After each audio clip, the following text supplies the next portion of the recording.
Katanya ada yang mau nanya? Ya. Mungkin dia dengan ada yang menikah ini kami persilakan ibu-ibu di belakang.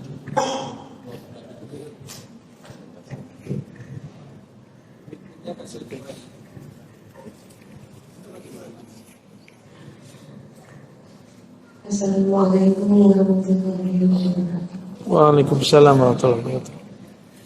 Buya, saya mau bertanya, gimana supaya kita kalau zikir Allah itu merasa happy dari Allah. Kadang-kadang awalnya kepengen Allah, terus lama-lama blank, terus tidak menimbulkan rasa agresif gitu.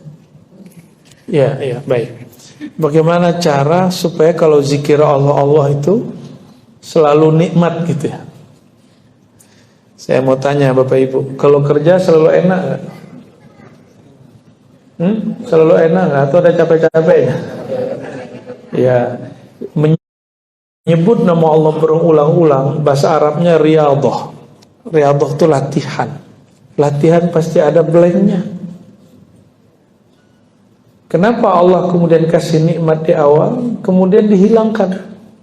Beberapa hari baru nikmat lagi. Supaya kita tidak menyembah nikmat zikir. Yang kita sembah pemberi nikmat zikir ya. Seandainya setiap zikir itu nikmat, orang tentu akan zikir terus. Tapi nikmat itu yang disembah. Nikmat itu yang disembah. Mau gak kita punya duit, orang hanya hormat sama kita saat duit kita kasih sama dia. Kalau kita gak kasih dia duit, dia gak hormat sama kita. Kan kebanyakan rakyat begitu Pak. Kebanyakan pemilih begitu. Kalau si caleg yang dulu dia coblos sekarang udah jadi, gak bagi-bagi duit, bagi dia, apa itu caleg, apa itu wakil rakyat. Ini bukan belain anggota DPR nih Pak. Ini cuma buat analog. Betapa banyak sekarang wakil rakyat diumpat karena dia nggak mau bagi-bagi. Ya, pemimpin, wali kota, bupati diumpat karena dianggap pembangunannya nggak merata. Maka mau sebenarnya itu para pemimpin kalau mereka sadar aja bab ini bisa jadi wali Allah. Karena salah satu ciri wali Allah itu pasti suka dihujat orang setiap hari, setiap detik. Dan yang paling sering dihujat itu pemimpin. Nah, ya. Kalau pemimpin ya wajar dihujat. Apalagi kalau nggak beres kerjaannya. Tapi rakyat begitu, nggak ada dapat duit, nggak dapat bantuan, dia ngumpat. Coba lihat karyawan, pegawai, dia kerja tunjangan nggak turun, ngeluh nggak? Oh, sumpah serapah keluar. Karena dia menghargai tuannya, atasannya berdasarkan fulus. Apa begitu hubungan kita dengan Allah? Hubungan kita dengan Allah bukan hubungan tuan sama anak buah, bukan hubungan karyawan, bukan atasan sama bawahan. Hubungan kita dengan Allah hubungan hubbiyah, ruhiyah, hubungan ruh. Ruh ini sudah ada sebelum tubuh. Sudah tua hubungan ruh dengan Allah Subhanahu wa taala. Maka kalau jiwa ini, badan ini enggak merasakan nikmat zikir, itu seakan-akan Allah ingin mengatakan, sembahlah aku semata, jangan sembah selainku. Ya. Lalu kok bisa putus-putus? Nah, bisa jadi karena kolbunya sebelum zikir belum dibersihkan secara total.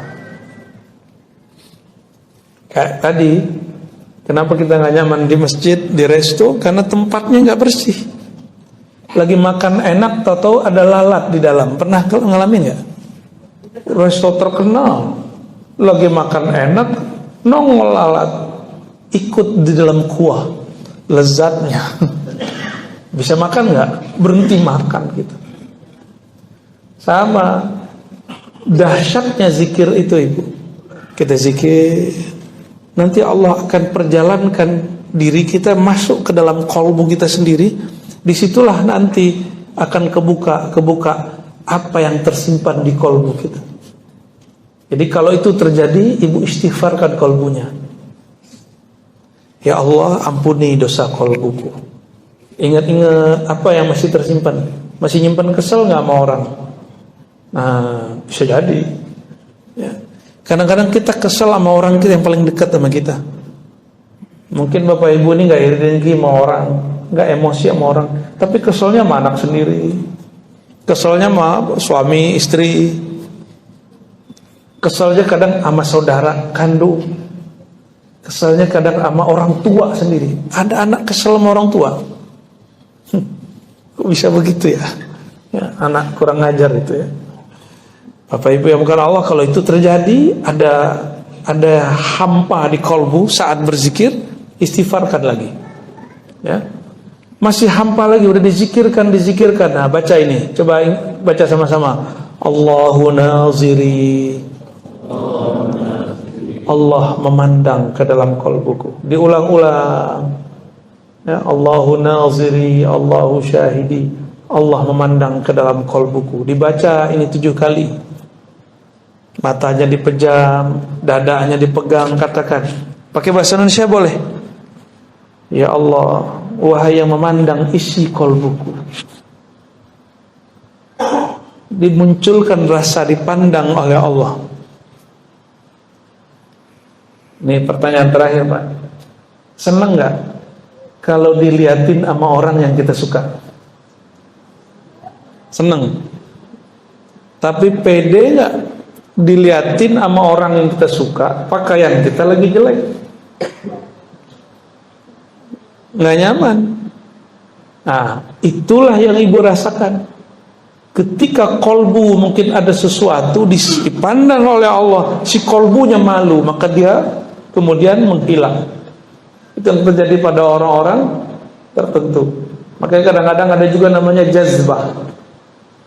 Ya, orang lagi zikir terus tiba-tiba berteriak. Ada yang pingsan juga. Kawan yang nggak mengerti dianggap kesurupan. Mana ada orang kesurupan nama-nama Allah ya? Ya, kesurupan sama setan. Allahumma sholli ala Sayyidina Muhammad. Ya, satu lagi cukup. Assalamualaikum warahmatullahi wabarakatuh. Allahumma sholli ala Semoga biasa amin ya Rabb. Seperti yang bila ucapkan tadi, Allah ucapkan tadi musikal kalbu kita, nama Allah kalbu kita. Bagaimana kalau ada seseorang menaruh nama Allah dan nama Muhammad di kamar pribadinya? Biasanya kalau nama Allah seperti di masjid kita di ya.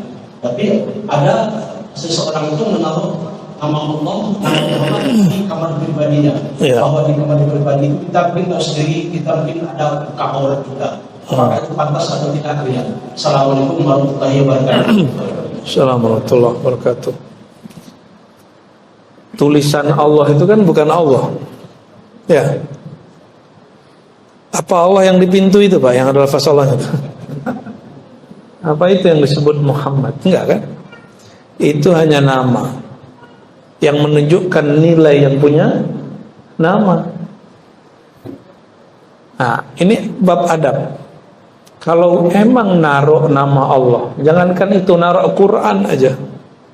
Naruh Quran aja deh. Jangan pernah selonjorkan kaki ke arah Quran. Imam Abu Hanifah kenapa diberkahi oleh Allah mazhabnya? Di hidupnya mazhab dia ditolak. Banyak ulama menganggap dia sesat dulu. Tapi sekarang mazhab dia betul-betul sesuai dengan banyak kehidupan masyarakat. Fikih zakat hari ini banyak ngambil dari Abu Hanifah, walaupun kita mazhab Syafi'i. Jadi mazhab Abu Hanifah yang sudah disyafi'ikan. Imam Abu Hanifah ini satu kali ditanya oleh orang di rumahnya, entahkah itu istrinya atau anaknya, putrinya. Dia tidak mau ketika bersandar di tempat sandarannya kakinya selonjoran ke satu arah. Padahal arah itu paling cocok dengan tempat dia bersandar. Ditanyalah, wahai ayahanda, kenapa engkau tidak meluruskan kakimu ke arah sana? Apa jawaban beliau? Di arah kakiku itu ada rumah guruku, Hammad ibn Abi Sulaiman. Ada guruku bernama Hamad. Dia nggak berani menselonjorkan kakinya ke arah rumah gurunya. Khurafat gitu. Enggak, bedakan cinta adab dengan khurafat. Makanya dia, orang-orang yang faham Abu Hanifah itu pasti beradab kepada Imam Abu Hanifah, karena beliau beradab sama gurunya. Ya, nggak berani. Saya nggak berani, Pak, kalau Jumatan kaki selonjoran ke kiblat seperti yang dilakukan hari ini oleh banyak jamaah di masjid. Saya kesemutan, Pak. Ya kesemutan, ente arahin ke yang lain. Ya, kan boleh duduk begini. Ya, coba tunjukin cara duduk. Nah, boleh duduk begitu. Kalau Jumatan itu bukan soal adab. Boleh duduk begitu. Tiba. Ya. Yang makruh itu selonjoran. Apalagi kalau lagi ngaji, Pak. Lagi ngaji kakinya angkat satu. Waduh, ya Allah. Terus ngajak tuh. Dan itu berkali-kali kita lihat ada orang begitu. Cuma adab saya nggak boleh negur. Cukup Allah yang negur dia nanti. Salah satu teguran Allah pada dia, ilmu nggak masuk ke kolbu. Allah menegur paling gawat. Orang menikmati, dia nggak menikmati. Gimana mau menikmati? Ilmu itu seperti air. Air itu hanya mengalir kepada yang rendah. Orang tidak akan pernah menikmati ilmu kalau kolbunya tidak merendah. Ya. Saya dulu suka khutbah. Sesekali nggak khutbah, dengerin khotib. Salah mulu dari awal sampai akhir. Padahal ada benernya. Lama-lama saya jarang khutbah, mencoba belajar menikmati kalam orang lain. Karena kebiasaan ceramahin orang, kapan lagi diceramahin orang? Kalau lagi khutbah, boleh protes nggak? Lagi khutbah, males nih khotibnya, pergi bisa nggak? Nggak bisa, Pak. Kita dipaksa untuk begitu. Nafsiyah kita, ego kita harus duduk di situ. Oh, lama-lama nikmat. Kalau khotibnya salah, kita doain, ya Allah, bimbing si khotib. Mungkin dia lupa sama ayatnya. Bukan cari-cari kesalahan orang. Kalau dulu sedang mau tuh, rasain lo ya. Enggak siuman tangan dulu sama gua ya. Harusnya sebelum naik sapa dulu lah ya. Perasaan, merasa ingin dihargai orang. Bapak Ibu Saudara yang makan Allah. Jadi idealnya kalau ditaruh di kamar ya, jangan buka pakaian secara total. Jangankan di kamar yang ada lafaz Allah ya, bahkan mandi pun dianjurkan mesti ada penutupnya. Ada orang bertanya, kan nggak ada yang lihat wahai Rasulullah. Apa kata Nabi? Allah ahaqqu ayyustahya bih. Hadis Bukhari. Allah lebih berhak kamu malu kepadanya. Jadi boleh kalau ada kamar ada lafaz Allah dan Muhammad, berarti dia ingin menjadikan kamarnya sebagai Baitullah, rumah-rumah Allah. Dan lebih afdal nama Allah itu ditaruhnya di kolbu ya. Maka Bapak kalau datang ke tempat saya nggak banyak kaligrafi ya, karena bagi saya cukup nama Allah itu di kolbu. Nggak banyak ornamen kita, polos ya, putih-putih aja. Barangkali itu Bapak Ibu yang bukan Allah. Sudah jam 6 ya. Semoga semua yang hadir pagi ini dan siapapun yang mendengarkan, Allah jaga kolbunya, kolbu kita semua, dengan masuknya nama Allah setiap saat ya. Dan Allah berkahi keluarga kita, pekerjaan kita semua. Wabil khusus Allah berkahi negeri ini dan negeri-negeri sekitarnya. Siapa saja yang di kolbunya ada nama Allah Subhanahu wa taala. Rabbana atina fid dunya hasanah wa fil akhirati hasanah wa qina adzabannar.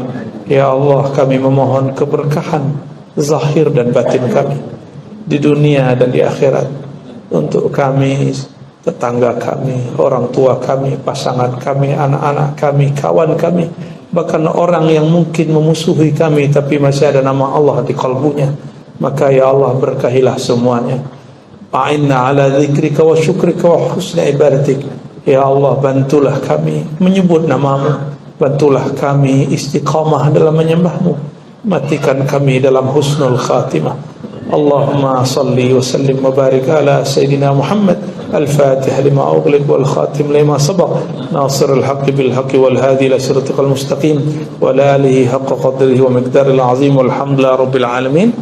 Mohon maaf salah kurangnya. Assalamualaikum warahmatullahi wabarakatuh.